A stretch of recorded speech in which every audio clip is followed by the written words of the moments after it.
Assalamualaikum warahmatullahi wabarakatuh dan salam sejahtera.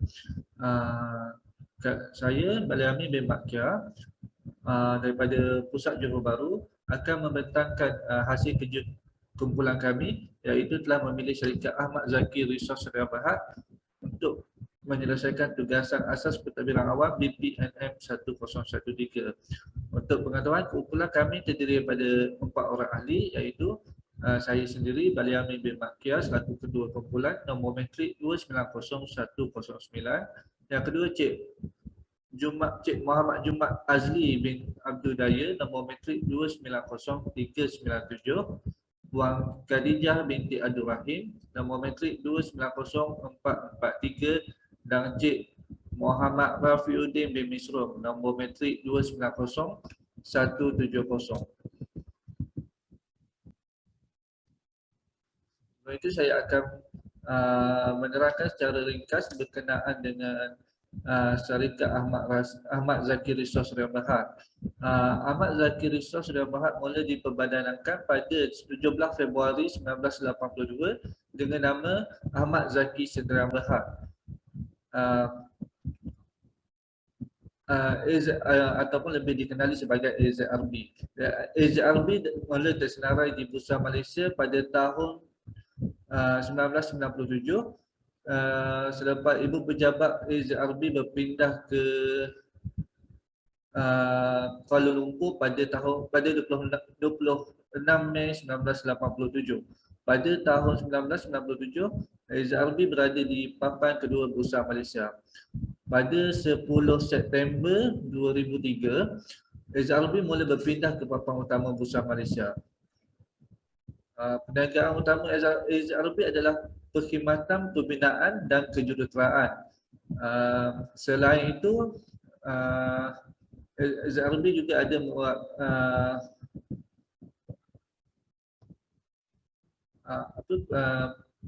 selain itu dia ada juga buat perkhidmatan lainlah seperti menyediakan perkhidmatan harta tanah, minyak dan gas, konsesi, pelaburan dan juga peladangan.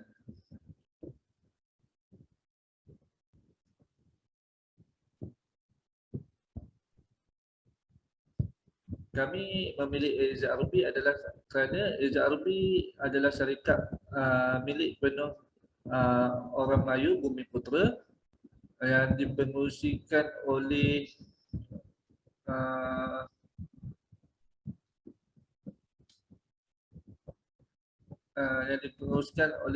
Datuk Seri Aman bin Datuk Raja Tang Sri Datuk Seri Aman bin Raja Haji Ahmad.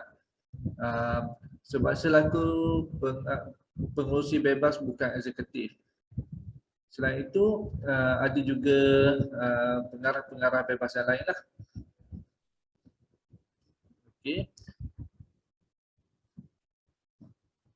Untuk pengetahuan, pada tahun 2020, anak syarikat milik penuh AZRB iaitu Ahmad Zaki Sdn Bhd AZSB telah mendapat anugerah pencapaian Sarsyid 5 bintang oleh Lembaga Pembangunan Industri Pembinaan CIMB untuk projek Universiti Teknologi Petronas UTP dan Bandar Bukit Bintang. Manakala AZRB juga menerima anugerah yang sama pada tahun 2019.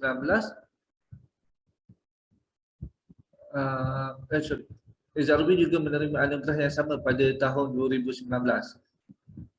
Selain itu ada pelbagai lagi anugerah yang dicapai oleh syarikat AZRB lah. Okey. Untuk pengetahuan juga, AZRB mempunyai 30 subsidiari termasuk di dalam dan luar negara, iaitu dari sektor kejuruteraan dan pembinaan, harta tanah, oil and gas, peladangan dan konsesi serta pelaburan.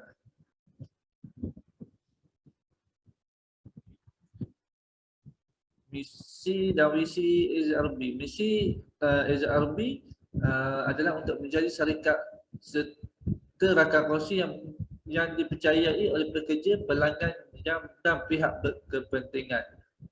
AZRB juga bermisikan untuk menjadi sebuah syarikat yang jujur dan amanah, mengekalkan dan meletakkan standard yang tinggi dan terus berusaha untuk kecemerlangan prestasi dalam perjanjian. Yang keempat, terus proaktif melalui penyelidikan dan mesyuarat dalam cabaran pembangunan berterusan. Visi AZRB pula adalah untuk menjadi sebuah syarikat peneraju industri pembinaan yang dipercayai dalam menyampaikan komitmen yang cemerlang.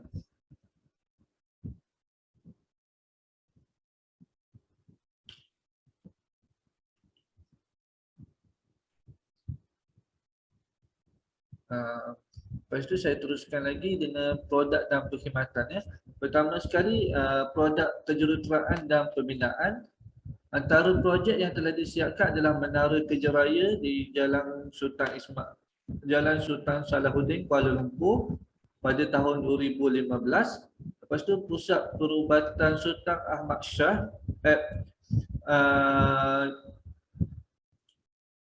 IIUM Kuantan, Universiti Islam Antarabangsa Malaysia Kuantan pada tahun 2016.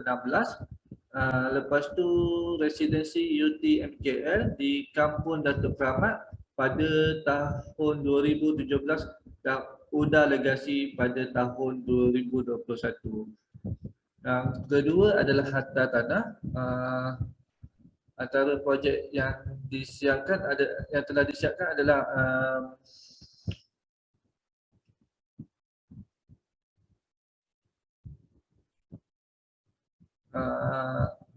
tapi itu Taman Industri Parker fasa pertama yang telah disiapkan di Ketih, Terengganu. Lepas tu dan ada lagi projek-projek lain dalam pembinaan. Lepas tu yang ketiga oil and gas ataupun minyak dan gas, iaitu Intercentury, iaitu yang merupakan anak syarikat AZRB yang membekalkan bahan api dan pelincir marine di bekalan Kemaman ataupun pelabuhan Kemaman KSP untuk pengisian minyak kepada kapal-kapal sokongan di luar pesisir OSV. Manakala di IX Reservoir Sdn Bhd pula merupakan syarikat milik AZRB yang berpangkalan di Tok Bali, merupakan pangkalan minyak dan gas menyediakan pusat sehenti yang selamat dan profesional untuk kontrak perjanjian pengeluaran. Okay. Yang ketiga, peladangan.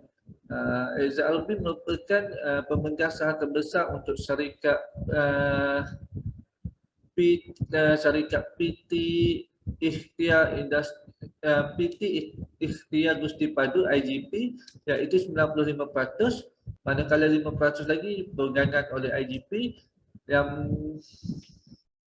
memiliki ladang kelapa sawit dan kilang kelapa sawit yang terletak di Pontianak, Kalimantan Timur, Indonesia. Yang keempat, konsesi melibatkan pembinaan lebuh raya IKWI Sdn Bhd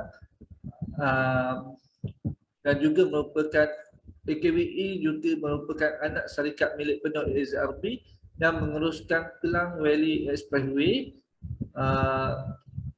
di mana kerajaan telah memberikan tempoh 50 tahun untuk menguruskan lebuh raya sepanjang 39 km yang mempunyai 4 lorong yang mempunyai beraya betul yang mempunyai 4 lorong. IKWI ini menghubungkan UK Perdana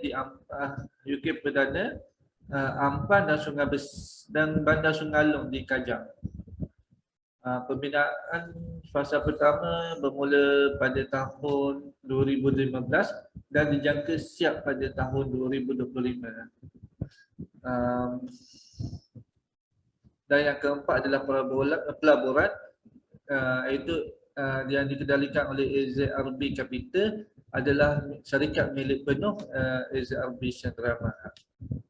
Saya rasa itu saja untuk saya dan saya teruskan kepada dengan ahli-ahli kumpulan yang lain. Sekian, terima kasih.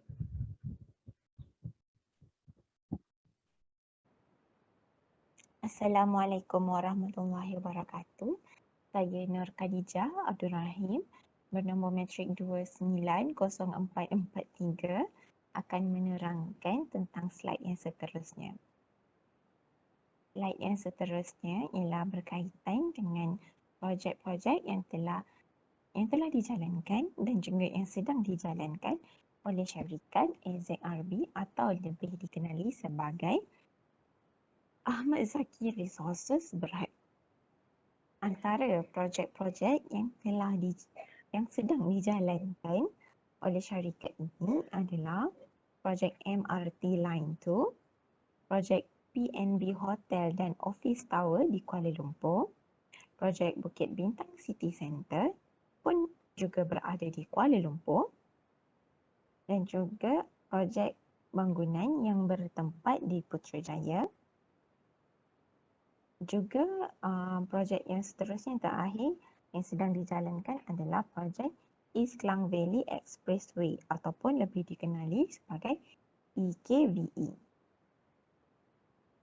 Antara projek yang juga merupakan projek AZRB yang sedang dijalankan adalah projek yang terletak di Marang Terengganu, iaitu projek Puncak Temala.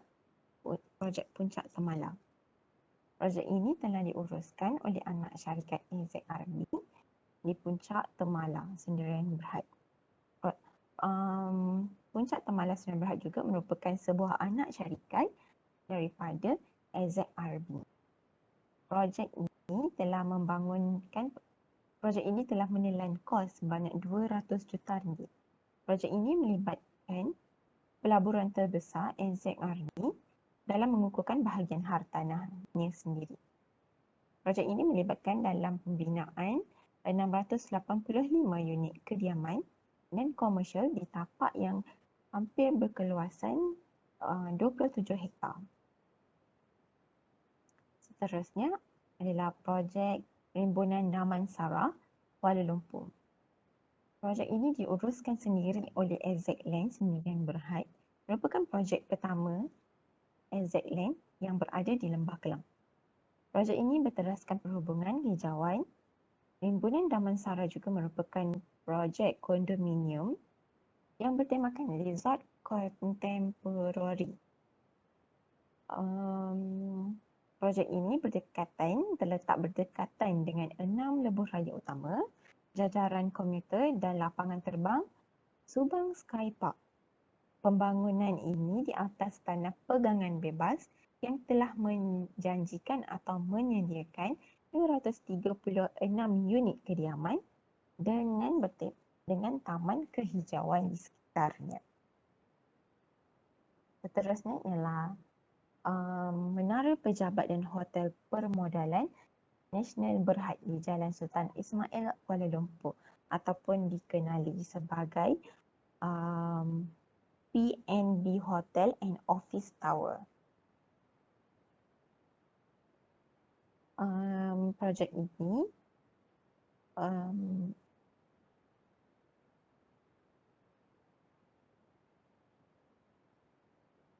ini telah terbahagi kepada dua bahagi, iaitu di mana fasa pertama ianya telah merobohkan bangunan mas, dan fasa kedua ianya telah merobohkan podium belakang untuk menyiapkan bangunan setinggi 50 tingkat ini yang dilengkapi dengan basement setinggi 5 tingkat serta dilengkapi juga dengan sky bridge yang menghubungkan antara hotel dan juga menara.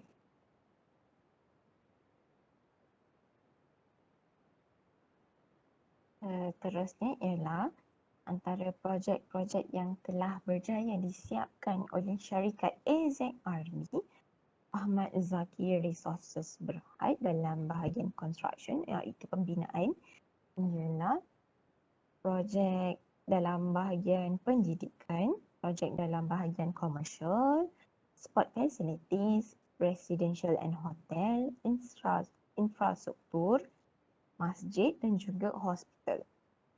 dapat dilihat di sini yang telah disiapkan antaranya ialah residensi UTM-KL. Ianya merupakan salah satu projek yang telah disiapkan untuk pendidikan, infrastruktur pendidikan. Selain daripada UTM-KL, ia juga ada Universiti Teknologi Mara yang berterletak di Machang. Seterusnya,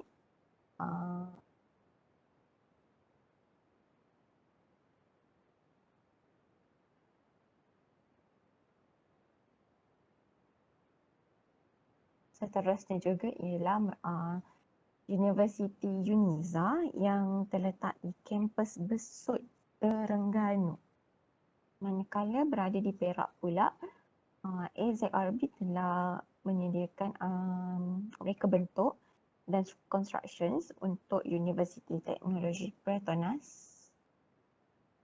serta terdapat banyak lagi universiti-universiti yang telah dijayakan oleh AZRB dalam bahagian construction pembinaannya.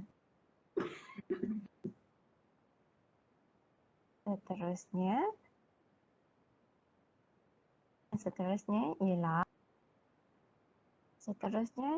projek yang telah berjaya disiapkan oleh AZRB dalam bahagian residential ataupun residential and perhotelan adalah Uda Legacy yang bertempat di Kampung Baru, Kuala Lumpur. Selain itu, Resident Inn Cerating, Pahang juga merupakan salah satu projek yang telah berjaya dibangunkan oleh AZRB. Bagi di bawah kategori komersial pula, office and commercial pula, syarikat AZRB telah berjaya melakukan pembinaan ke atas Menara Kerjaya Kuala Lumpur. Selain itu, auditorium kompleks yang berada di Putrajaya dan juga Petaling Jaya Court Complex. Selain itu, ia juga antara bahagian komersial pula ialah Tesco Melaka. Selain itu, antara projek yang mungkin dapat dibanggakan oleh syarikat AZRB iaitu Ahmad Zaki Resources Berhad dalam bahagian pembangunan ataupun pembinaan. Ini adalah pembinaan kepada jambatan di Pahang ataupun lebih dikenali sebagai Jambatan Putra Kuantan. Kerja pembinaan jambatan ini telah dimulakan pada 15 Ogos tahun 2016 dan jambatan ini telah disiapkan ataupun telah berjaya disiapkan pada 25 September tahun 2022. Dimajukan oleh Kementerian Kerjaya iaitu KKR di bawah seliaan Jabatan Kerja Raya JKR dengan konsep reka dan bina oleh Ahmad Zaki Resources Berhad iaitu AZRB. Jabatan Putra ini telah menghubungkan Bandar Putra di Tanjung Lumpur ke Bandaraya Kuantan dengan jarak 450 meter. Lekuk jajaran jambatan ini menjadikan ianya unik kerana pengguna dapat menikmati pemandangan keseluruhan struktur jambatan ketika melaluinya, selain dapat menjimatkan masa ketika melaluinya untuk perjalanan dari Tanjung Lumpur ke Bandaraya Kuantan.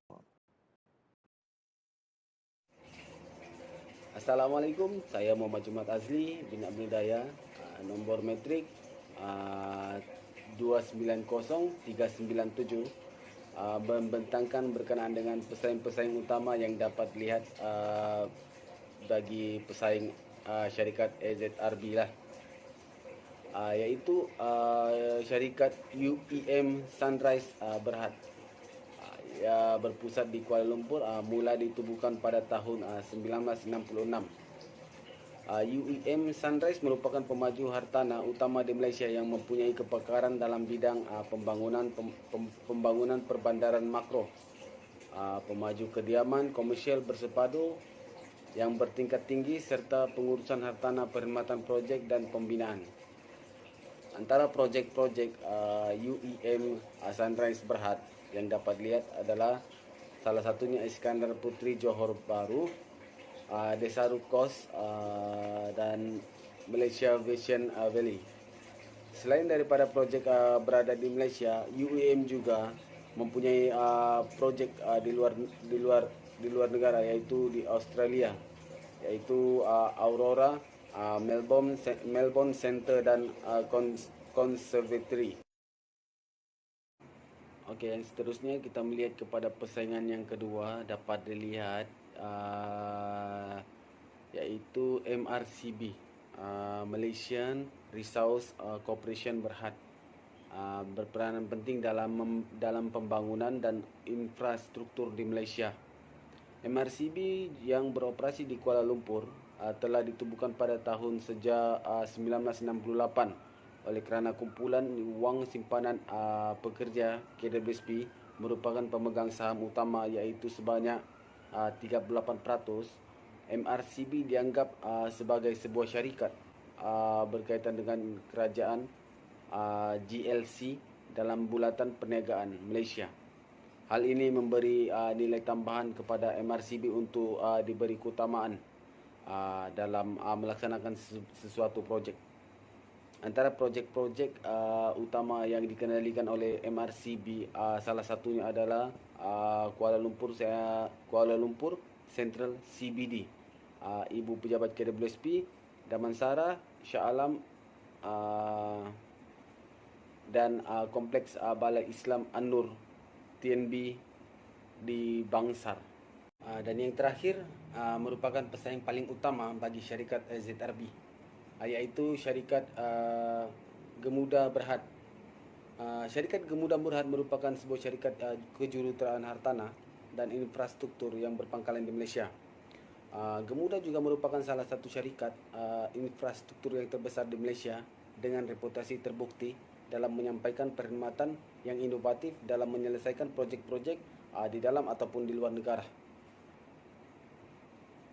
Gemuda mula ditubuhkan sebagai syarikat persendirian pada tahun 1976, mula mengorak langkah sebagai syarikat awam dan tersenarai di papan utama Bursa Malaysia pada tahun 1992.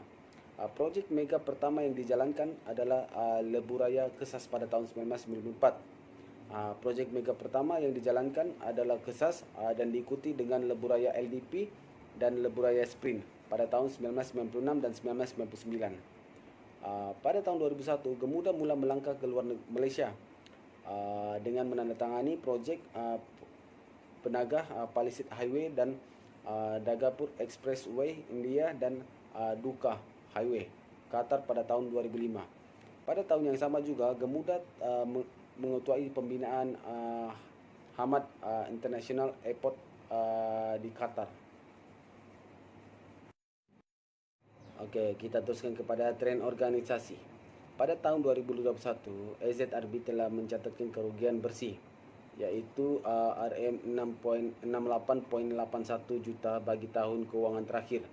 Pada 30 Jun 2021, ianya lebih rendah berbanding kerugian bersih yang dialami oleh AZRB sebanyak RM106.71 juta pada tahun kewangan 2020.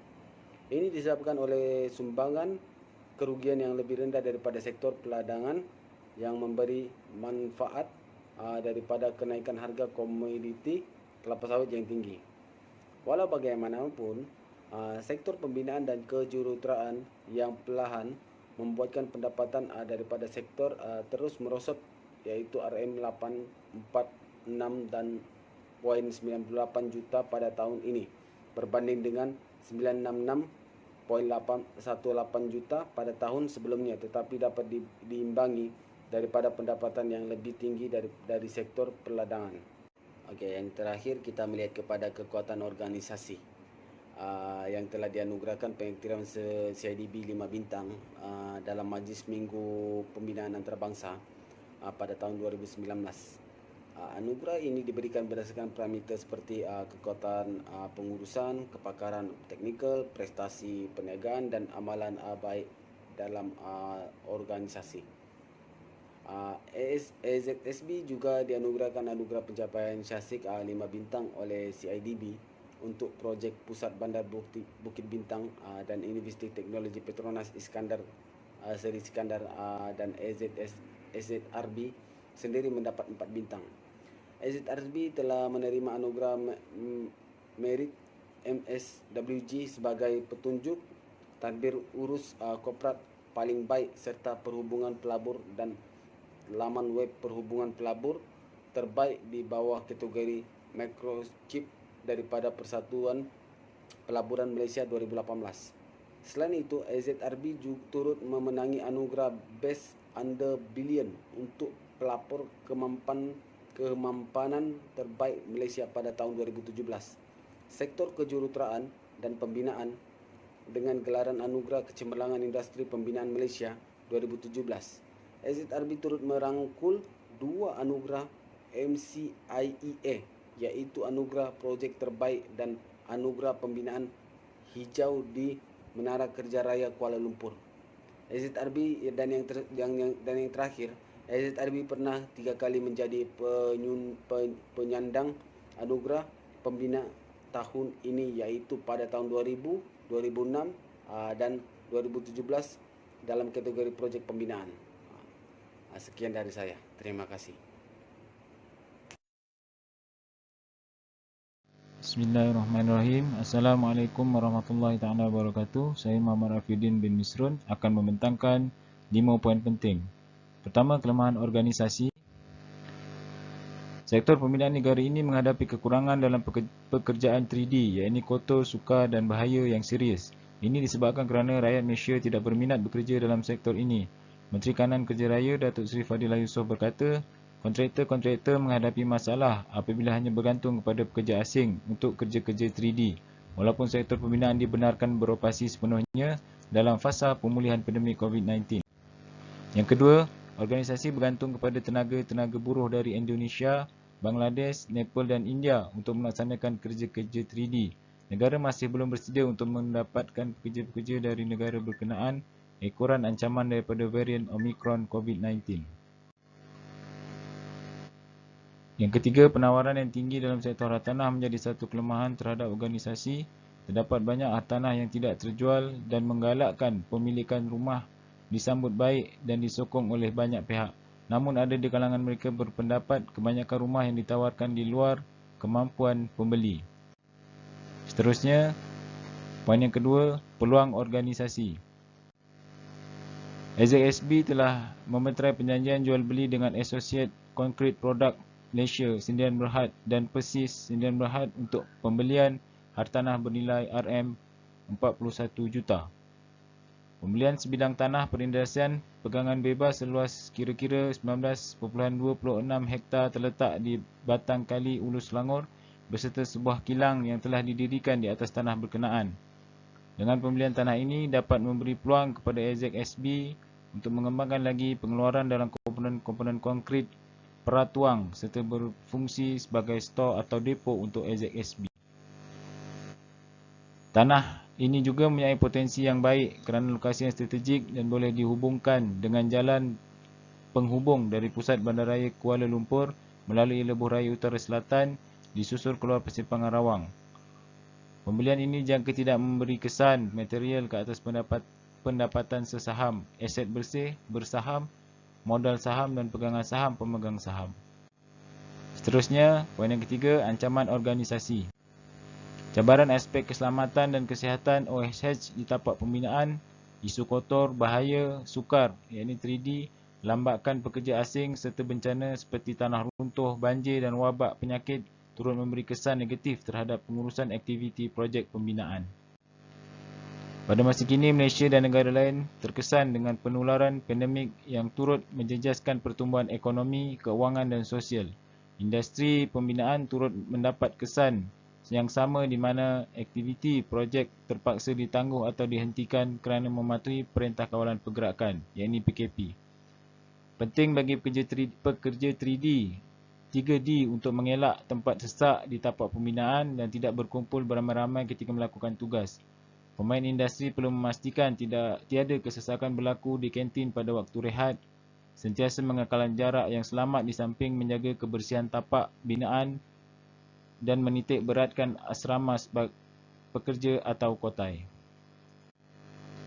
Seterusnya, poin yang keempat, hala tujuh organisasi. Oleh kerana AZSB mempunyai pelbagai cabang perniagaan ini memberi nilai tambah kepada syarikat.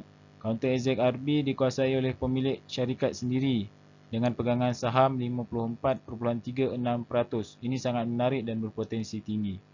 Kedua, dari aspek kewangan, market cap kapitalis di bawah kategori small cap menunjukkan AZRB berada di under value stock. Ini menyebabkan financial kewangan kurang menarik tetapi hanya dapat diatasi dengan prestasi kewangan pada tahun sebelumnya, sekaligus menunjukkan permulaan yang baik. Maksud market cap kapitalis atau juga sebagai permodalan pasaran merujuk kepada nilai pasaran saham bagi sesebuah syarikat. Ia boleh dikelaskan mengikut tiga kategori, iaitu blue cap, middle cap dan small cap. Untuk memahami lebih lanjut, market cap adalah harga syarikat seandainya pelabur berhasrat ingin membeli keseluruhan syarikat tersebut. Misalnya syarikat AZRB mempunyai market cap sebanyak 1 bilion, pelabur perlu mempunyai jumlah duit sebanyak RM1 bilion untuk membeli terus 100% saham syarikat AZRB. Manakala small cap, kategori small cap yang ditunjukkan AZRB adalah merupakan syarikat small cap merupakan syarikat yang mempunyai permodalan pasaran antara RM200,000 sehingga RM1 bilion. Jika dilihat, saham small cap boleh diberi keuntungan yang banyak tetapi juga boleh menyebabkan kerugian yang besar. Sebab kata pepatah high risiko, high reward.